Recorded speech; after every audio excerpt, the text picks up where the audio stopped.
신학은 고루하고 능력이 없는 것이다. 신앙은 지식은 없고 열정만 있다라고 합니다. 이 두 가지를 꼭 나누어야 할까요? 지금 이 시대와 교회에 신앙과 신학의 조화는 꼭 필요합니다. 신신의 그 조화의 50번째 시간, 오늘의 한국 기독교 2부 지금 시작하겠습니다.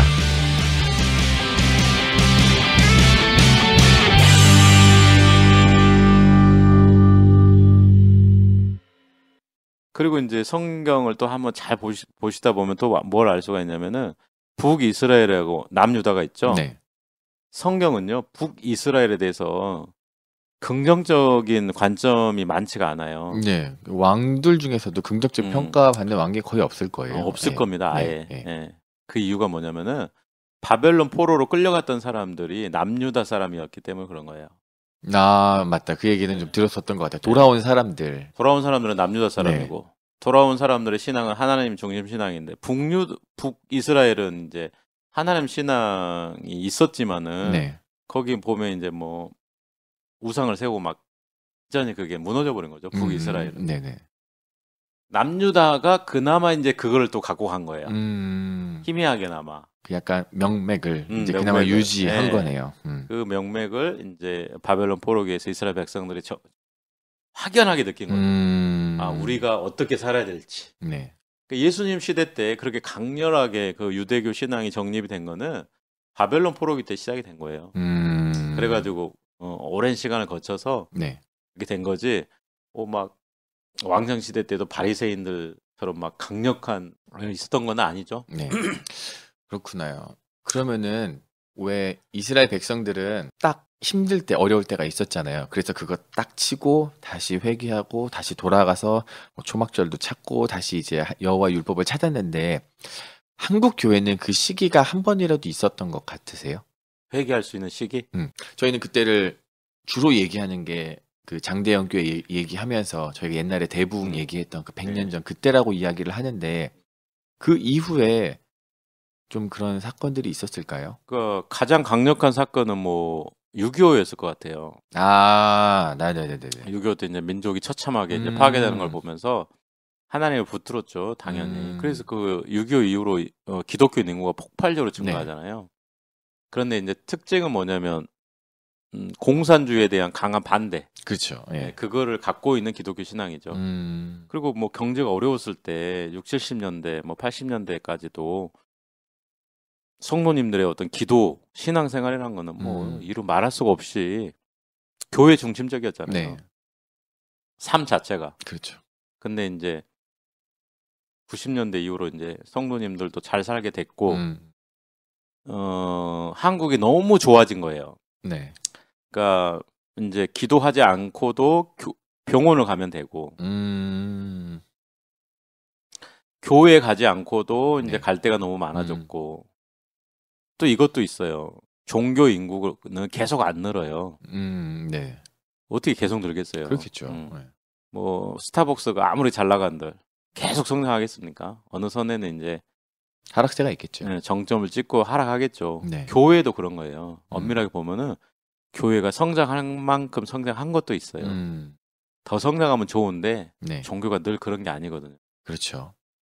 그러면은 그러는 와중에 여러 가지 일들이 있었겠죠. 그냥 하락세를 계속 들어가는 게 아니라 뭐 책에도 교수님께서 말씀하신 것처럼 뭐 연합기관들이 좀 분열하는 일들도 있고 교회도 교회 나름대로의 어떤 이런 말이 적절할지 모르겠지만 쪼개지는 것도 많이 있고 정치화된 문제도 많이 있고 그 다 성도님들은 그리고 일반 사람들은 그런 거 보면서 또 실망하게 돼서 교회랑 또 멀리하게 되고. 그러니까요. 그 교회가 어쨌든 그 가장 중요한 게 이게 교회라는 게 하나님의 것이다. 네. 그 다음에 교회라는 것은 분명한 목적이 뭐냐면 하나님 나라의 도구다. 네. 이런 거에 대한 어떤 신학적인 정립이 좀 필요한 것 같아요. 정립은 있는데 아까 말씀하신 것처럼 그 신년을 이야기하실 때 나눠주고 이런 거 있잖아요. 그런 욕심이 좀 더 많은 게 아닐까라는 생각이 좀 갑자기 드네요. 왜냐면 지금 뭐 다 알다시피 세습 문제는 계속해서 불거져 나오고 있고 저희가 얘기한 것처럼 80년대 그 부흥을 경험했었던 목사님들 그때 당시 4, 50대 되신 분들이 이제 은퇴하실 연세시잖아요. 그렇죠. 7, 80. 네. 근데 그분들이 은퇴하시는 것 자체가 어려운 결단이시겠죠? 그러신가 봐요. 그러니까 그죠? 일단 오래 네. 살았잖아요. 옛날에는 뭐 70대면은 돌아가셨거든요. 그렇죠. 네. 근데 지금 90대까지도 사시다 보니까 이분들에게도 이제 20년이라는 시간이 늘어난 거죠. 그렇죠. 엄청난 시간이잖아요. 설교할 수 있는 힘이 있다. 뭐 이런 거죠. 건강 일단 네. 옛날 노인보다 훨씬 건강하고. 맞아요. 네. 그다음에 20년을 살아야 되니까 돈이 필요하잖아요. 돈이 필요하니까 그런 거예요, 사실은. 아, 그냥 어떤 목회를 하고 싶다. 내가 더 나아가서 뭐 설교를 하고 싶다. 그거보다는 더 깊은 곳에 들어가 보면은 닦아놓고 얘기해서 노후 자금이 필요하다. 예, 노후가 굉장히 중요한 문제죠. 근데 한국 교회가 노후를 적절하게 보상을 못 해주니까. 그렇죠. 예, 그런 것도 있고 또 권력.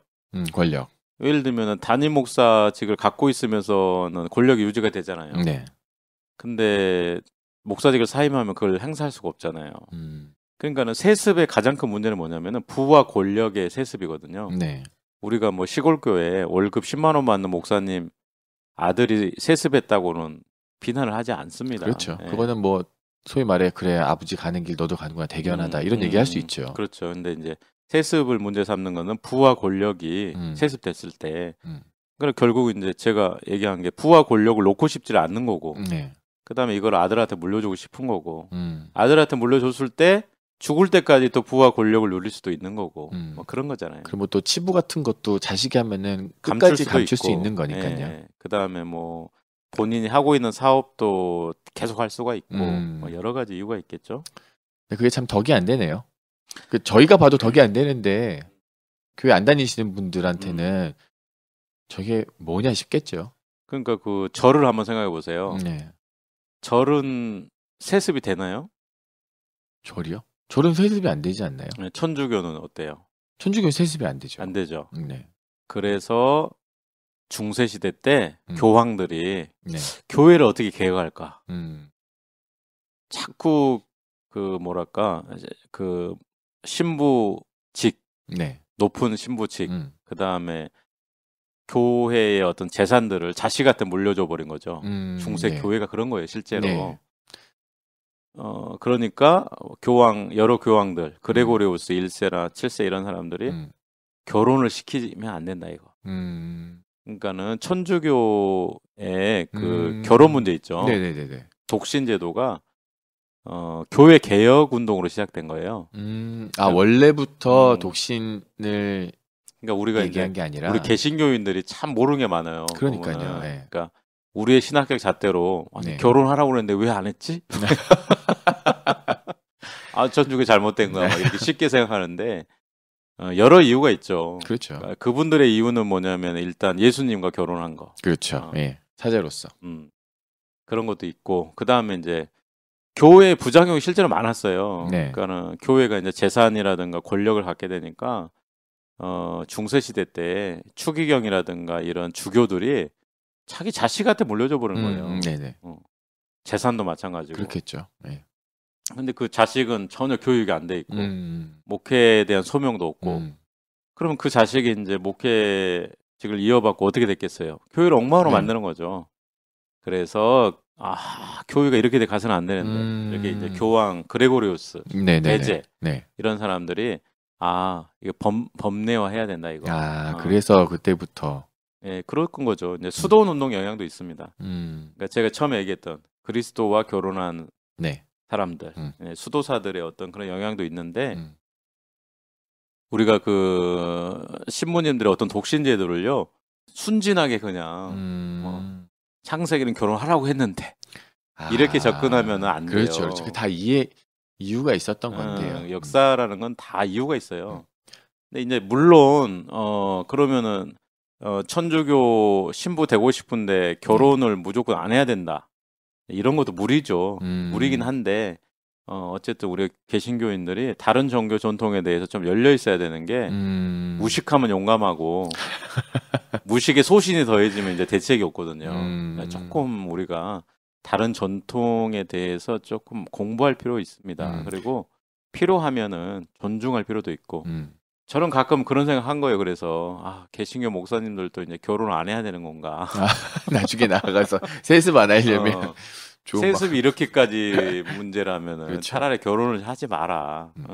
예전에 잠깐 봤었던 미국 드라마 중에 그 보르지아라는 그런 미국 드라마가 있었어요. 근데 그게 저는 그냥 처음에 영어 공부할까 그래가지고 나왔는데 그게 막 추기경 얘기들, 가톨릭 얘기 나오는 거예요. 근데 그 안에서 이제 자식을 만들게 되고 자식이 없으면 양자를 받아서 그에게 그 직위를 넘겨주게 되고 그러면서 이제 뭐 계속 보지는 못했는데 그 보르지아라는 어떤 한 가문이 어떻게 몰락해 나가는지 그 가톨릭 안에서 아마 그분이 제가 알기로는 사제였던 걸로 알고 있어요. 그래서 막 나중에 교황을 선출하는 그런 장면들도 막 있었거든요.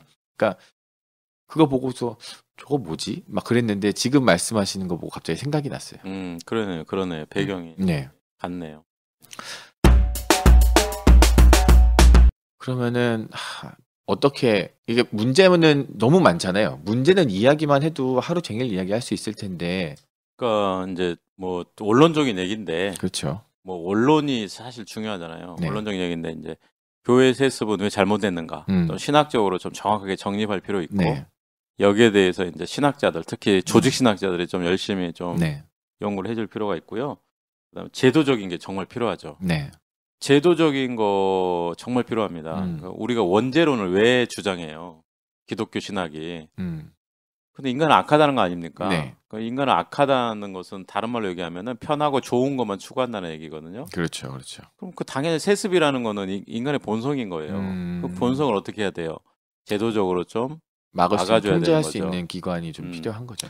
그러니까 이제 우리 복음주의가 좀 순진한 게 뭐냐면은 사람이 변하면 이 사회도 변한다. 이런 이제 복음주의자들이 생각을 많이 갖고 있는데 네. 사람이 변하면 사회가 변할까요? 우리 기독교인들이 이렇게 많은데 대부분이 복음주의자라고 주장할 텐데 그럼요. 한국 사회가 뭐 좀 정신적으로나 영적으로 좋아졌나요? 참 순진한 생각이에요. 그거는 인간의 본성이 악하다는 걸 몰라서 그런 거지. 제도적인 게 반드시 뒷받침돼야 됩니다. 언제나 튀어나올 수 있는 어떤 공과 혹은 못과 같은 거니 어느 한도 내에서는 나오지 못하게 그런 보호 장치는 반드시 있어야 된다. 네, 엄격하게 있어야 되고요. 그런 게 정말 필요하죠. 근데 복음주의자들이 그래서 사회제도를 바꾸는 거에 대해서 막 거부감 느끼고 비성서적이라고 생각하는데 아닌 것 같아요. 그래서 저는 이제 제도적인 어떤 그 세습 불가에 대한 분명한 교회가 이제 해야 된다는 거예요. 근데 지금 또 막 만들어도 세습을 해버려요. 그렇죠. 뭐 법을 뭐 한 단계 거쳐서 예를 들어 누구에게 줬다가 또 다시 이제 전달해주는 그런 것도 있고 아니면은 외부에다가 교회를 하나 개척해서 거기에 보내는 경우도 있고. 그렇죠. 뭐 생각도 못했던 세습 방법들을 많이 만들어냈는데 어쨌든 교회가 그런 부분에 계속 제도적인 거를 보강하고요. 네. 교회가 문제를 삼아야 돼요. 그래야 그게 이제 정착이 되고 안정이 됩니다. 네. 그거를 이제 용인하면은 이제 뭐 저수지 그 뚝에 구멍 하나 뚫린 게 막 뚝이 터지는 일이 생기잖아요. 네, 맞아요. 그런 것처럼 세습을 한번 용납하게 되면은 이제 본물 터듯이 터지는 거죠. 그 외에 저는 저번 주에 그런 생각 개인적으로 이런저런 일이 많이 있었는데 왜 중세 교회나 그리고 서양 그리고 미국만 하더라도 기독교의 역사가 좀 길잖아요. 네. 유럽 같은 경우는 훨씬 더 길게 되고 그 와중에 교회는 정말 나쁜 일도 많이 있었고 그리고 악한 짓도 많이 하고 지금처럼 여러 가지 사건들이 있으면서 개선되고 혹은 이것도 보완하고 때로는 그냥 완전히 부셔버렸다가 다시 쌓는 경우가 있었는데 한국은 좀 역사가 짧잖아요. 그렇죠. 어린 교회죠 아직. 그리고 정말 부흥했다라고 하는 게 7, 80년대고 그런 걸로 따지자 보면 3, 40년이니까 이런 문제들은 계속 있으면서 역사적인 어떤 큰 맥락 물줄기에서 본다면은 당연히 있어야 되는 일들 중 하나는 아닐까라는 생각이 들더라고요. 아, 이런 타락이? 네. 그런 다음에 요거 지나가서 다음 세대 아이들이 어떻게 수정하고 그리고 그 자녀의 또 자녀들이 또 신앙인이 돼서 요것도 개선할 수 있게 하는 제도도 만들어지게 되고 그렇게 혹시 되지는 않을까라는 소망이 좀 그렇죠. 갖는 거죠. 그건 저는. 맞죠. 예. 그런데 역사라는 게 역사적 관점에서 보면은 네. 물론 그래요. 어떤 제도가 전성기에 이르면 쇠퇴해요. 네. 쇠퇴한 데에서 다시 새로운 운동이 생겨나요. 그래서 종교라는 것은 계속 순환을 하는 거죠. 네. 그러면서도 앞으로 전진을 해야 되잖아요. 네. 앞으로 전진한다는 얘기는 좋은 방향으로 계속 가야 된다는 거죠. 성서적인 어떤 공동체를 계속 네. 구현해 가야 된다는 거잖아요. 네. 근데 이제 역사는 어떤 종교는 소멸합니다. 그러니까 네. 기독교가 그렇게 되지 말란 법이 없어요. 그러니까 우리가 예를 들면은 예수님의 재림되니까 뭔 기독교가 되겠냐, 소멸되겠냐. 네네네. 신학적으로 보면 그런데 예. 역사적으로 보면은 그 종교라는 거는 엄청나게 부흥에다가 한순간에 소멸할 수도 있거든요. 그렇죠. 그러니까는 현도사님 말씀처럼 재생이 되면 감사한데 그 반대가 될 수도 있겠구나요. 재생이 안 될 수도 있다는 거죠. 재생이 된다는 보장이 어디 있어요.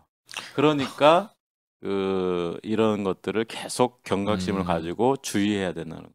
저번 주에 이런 소망을 갖고 있었는데 갑자기 안 될 수도 있다고 얘기하시니. 제가 말하는 거는 그렇죠. 그만큼 인간의 역할이 중요하다는 겁니다. 그러면서 역할이 중요해요. 좀 깨어 있고 그리고 경각심을 좀 가지면서 앞으로 나아가자는 말씀이신 건 아는데 그러네요. 그러니까 더 경각심을 좀 가져야겠네요. 예, 맞습니다. 그리고 이제 뭐 한국 교회가 이제 연합기관도 지금 한 크게 세 가지로 분리되어 있거든요. 네. 하나는 이제 한국 기독교 교회 협의회, 네. NCCK라고 1924년에 선교사님들 중심으로 이제 시작된 연합회인데 네. 이게 이제 한국 교회의 대표적인 연합 기구예요. 네. 원래는 하나였어요. 하나만 있었어요. 네. 그런데 이게 이제 1980년대 때 좀 진보적인 목소리를 많이 냈어요. 네. 민주화 운동이라든가 인권 운동 이런 데는 많이 지원했죠. 사회 문제 때문에. 네. 그래서 특히 이제 남북 문제에 있어서도 이제 북한에 조금 더 우호적인 관점을 많이 가졌죠. 그러니까 보수적인 기독교인들이 되게 여기에 반발해가지고 이렇게 연합기관이 진보적인 목소리만 낸다면 우리는 따로 만들겠다. 보수적인 어떤 목소리를 내겠다. 그래서 이제 한참 시끄러웠던 한기총이 등장을 하는 거예요. 이게 1989년입니다. 네. 원래 한기총은 괜찮았어요. 원래 초반에는 괜찮았었구나요. 원래는 뭐냐면은 이제 한국교회 대표 연합기구로 자리매김 해버렸죠, 사실상. 네네. 저 어렸을 때 원래 한국 기독교 교회 협의가 있었음에도 불구하고, 근데 이거는 진보적인 어떤 목소리를 내는 기관으로 이제 되면서 한기총이 사실은 한국교회를 대표하는 연합기관으로 됐었었죠. 네. 그런데 너무 정치적으로 연결이 돼 버렸어요. 맞아요. 그러니까 대통령 선거 할 때 이제 일방적으로 이제 보수적인 정치 지도자를 지지해 버리고, 맞아요. 그리고 한기총 회장 선거 때 분품이 남발하고, 맞아요. 뇌물수수 뭐 그런 것 때문에 뉴스에도 많이 나왔죠. 맞아요. 그리고 이제 또 성서적으로 신학적으로 문제시되는 그런 이단인의 혐의를 받고 있는 사람들의 인력이라든가 돈을 한기총이 이제 받게 되고, 조직을 운영하다 보니까 사람 동원해야 되고 돈이 필요하게 되잖아요. 네네. 그렇게 해서 이제 뭐 그런 문제가 터지면서 한기총이 굉장히 내홍에 휩쓸리게 되면서 한국교회연합이라고 한교연이라는 게 2012년에 또 나오게 된 거죠. 그럼 그 분들 중에서 또 나오셔가지고 만드신 건가요? 한기총에 계신 분들 중에? 한기총을 반대한 사람들이 나와서 만든 거죠. 그래서 3개가 된 거예요. 지금은 크게는 3개네요. 네, 한국 기독교 교회 협의회, 그다음에 한기총, 그다음에 한국교회연합. 거기는 어떤 교단이라도 원하면은 들어갈 수 있는 건가요? 들어갈 수 있는데 이제 자체적으로 심사할 겁니다. 그렇겠죠.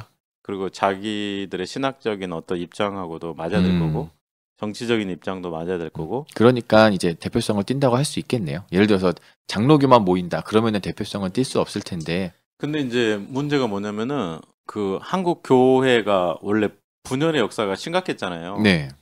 그런데 이제 교회 연합 기관이 분열하고 있는 거죠, 이렇게. 그렇죠. 네. 그러니까 한국 교회를 대표할 때 어디서 인터뷰를 해야 될까? 맞아요. 그러니까 예를 들면 보세요. 그 우리가 천주교가 참 부러운 게 뭐냐면은 성탄절 같은 거 하잖아요. 네. 그러면은 천주교 신자가 개신교보다 적음에도 불구하고 명동 성당부터 탁 보여줍니다. 그렇죠. 네. 네. 그 다음에 뭐 인터뷰 하면은 추기경이 그냥 하면 네, 되고. 맞아요. 근데 우리 개신교는 이제 대표성 문제가 커지는 거예요. 예를 들면은 뭐 어디 전체 연합기구가 있으면 그 총회장이 하면 되잖아요. 네. 근데 그럼 이제 기자 입장에서 어디로 가야 되지? 한기총을 가야 되나? 아니면 한교연을 가야 되나? 여기에 인터뷰 따가지고 오면은 또 저쪽에서 아니 우리가 대표인데 왜 우리한테는 안 가져가냐 뭐 이런 얘기 할 수 있죠. 그렇다고 세 개를 할 수도 없고. 그렇죠. 그래서 이게 좀 그러니까 그 뉴스에서도 보면은 개신교에 대한 거 어떤 절기 보면은 굉장히 개신교는 약하게 다루더라고요. 천주교는 굉장히 섬세하게 다뤄주는 데 비해서. 그리고 이제 또 문제가 이제 정치화 문제죠. 뭐. 네, 맞아요. 교회가 너무 정치적이다. 네. 그러니까 보수적인 어떤 정치를 지지하는 데가 대부분이죠, 지금. 저번에 뭐 선거 때만 되면은 항상 뉴스에 많이 나왔잖아요. 어떤 목회자가 누구를 찍어라. 저 예전에 이제 어떤 교회 전 이제 예배 드리러 잠깐 갔는데 그날이 이제 대통령 선거하는 막 그 기간이었어요. 그랬는데 이제 정확하게는 말씀하지 않으시면서 근데 누구를 찍어라라는 얘기를 공공연하게 하시더라고요. 그러니 저는 참 누구든 유추할 수 있는 사람은 네, 누구도 유추할 수 그러니까 누구도 혼란스러워하지 않고 저분이 지금 1번을 말하는 거야, 2번을 말하는 거야, 3번을 말하는 거야 이런 거 고민할 필요 없이 저분이 몇 번을 이야기하는구나라는 거를 딱 알 수 있게. 그러니까요. 조금 이제 정치 문제 관여할 수 있죠, 교회가. 네. 그런데 이제 너무 일방적인 목소리를 내버리고 그 다음에 저 후보가 성서적인 가치를 갖고 있는지 기독교적인 가치를 갖는지 이런 거는 관심이 없고 관심 없죠. 네. 정치적으로 이제 보수냐, 우리한테 도움이 되느냐, 맞아요. 뭐 이런 거에 이제 초점을 맞춰버리니까. 옛날에 뭐 저분 누구 장로니까, 저분 교회 다니니까 저분 찍어야 된다. 이런 얘기가 항상 장로 대통령 많았죠. 만들어야 된다. 네, 맞아요. 엄청 많았죠, 뭐. 네. 장로 대통령을 만들면 기독교한테 좋을 수도 있겠지만 그게 좋은지는 잘 모르겠네요. 그렇죠. 그래서 결국에는 선입관이나 이런 것들을 일반 사람들에게 훨씬 더 많이 주게 됐다라는 사실을 좀 아셨으면 좋겠습니다. 그러니까요. 그러니까 무게가 무거워지면 책임도 커지고 네. 거기에 대한 어떤 평가도 엄격해지잖아요. 맞아요. 아니면 정말로 그 무게를 잘 감당하는 사람이든지. 맞습니다. 목회자는 충분히 또 그래야 될 거라고 생각해요. 근데 저는 그런 거 아닐까요? 그런 무게감 그리고 말씀하신 것처럼 어떤 교회가 교회되는 그런 책임감을 목회자가 잘 지면 그래도 좀 괜찮다고 보는데요. 그렇죠. 예. 어쨌든 균형감 있게 잘 하면 좋은 종교 지도자이자 정치 지도자가 되는 거죠. 그럼요. 항상 저는 그때가 제일 아쉬워요. 그 촛불 집회 때 교회는 특별하게 뭔가 한 게 없으니까요. 전에도 저희가 말씀 나눴지만 그 안에서 먼저 손 뻗으면서 거기 나오시는 분들 격려하거나 혹은 동참하거나 그런 분들이 훨씬 더 많았으면 어떨까. 아마 성도님들 개개인이 훨씬 더 많이 참석하신 걸로 알고 있어요. 개개인으로는 엄청 참석하셨을 그렇죠. 거예요. 네. 근데 이제 뭐 일부 대병교회 목소리 내는 어떤 일부 목회자분들 이런 분들이 이제 반대편에 갔죠. 뭐. 태극기 집회 그런 데 갔죠. 뭐. 그러니까 말을 못 하겠어요, 사실은. 근데 저는 그런 얘기 하면서 좀 마무리를 짓고 싶습니다. 언제나 힘들었었고 그리고 다른 역사적 관점으로 봤을 때도 어려움은 있었지만 그거 잘 뚫으면은 더 단단해지고 더 견고해질 수 있다라는 거. 맞아요. 예. 그래서 우리 팟캐스트가 존재하는 것이고. 예. 종교 팟캐스트 또 많이 있지 않습니까? 개신교 어떻게 해서든지 교회가 교회됨을 회복하려고 하는 팟캐스트들도 많이 있는데 그런 것들도 많이 생겨서 좀 질타도 많이 하고 그리고 의견도 많이 내면서 다음 세대들한테 좋은 기독교의 모습을 좀 전달해 줬으면 좋겠네요. 예. 네, 그래서 참 오늘은 무겁게 끝내지만 여기까지 하시면서 한국 기독교 우선은 한국 기독교 교회사 마치고 그동안 전식 교수님 너무 감사했습니다. 예, 감사합니다. 감사합니다. 다른 주제로 한번 또 네. 만나기로 하시죠. 네, 알겠습니다. 다음엔 또 다른 주제로 저희가 또 만나도록 하겠습니다. 네, 감사합니다. 감사합니다.